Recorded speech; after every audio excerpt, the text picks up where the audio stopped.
বন্ধু বড় বিপদও পড়ছি রে বন্ধু, তুই যেমন হোক আমার 1,00,000 টাকা ম্যানেজ করিয়া দে। ও এক সুযোগ পাইছি তারে দিয়া সাঁতার কাছ থেকে আমিও কিছু খাইতাম পারবো। আচ্ছা এটা ব্যবস্থা আছে রে বা, তবে মাস শেষে কিন্তু সুদ দিতে হইবে।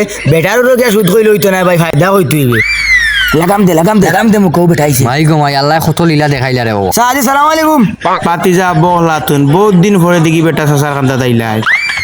ও চাচা আমার ভাই উড়বা টেকা 1,00,000 লাগে। ও নেওয়াতা ইসলাম এক ব্যবস্থা করে দিব না। মাত্র 1,00,000 নি বেটা। আচ্ছা নি বাইনে দেওয়ার সময় নু লাগবো। এ বন্ধু অমনে কিতাবে সুদ ফায়দা কো বেড়া লাগাই আরছত। এই বেটা বাতিজা দেখি কিতা সুদ মুত কইতা সুদ না ফায়দা গুলো বুঝে আনিস বেটা, হারছে কলঙ্ক লাগাইয়া। এই বেটা বাতিজা ওগুলো লইয়া জাগি আর বিকাল কইয়া টেকা নিস, আর ওগুলো কইস বেটা আমি 5 ওয়াক্ত নামাজ পড়ি। হারছিল বেটা লাগাইয়া। কল তোমারে কইলাম সুদ কইতা না, কিতার লাগি সুদ কইছিলাম মার খাওয়াই আরছিলা। তাই সুদর কারিগর আমরা এলাকার সভাপতি সব।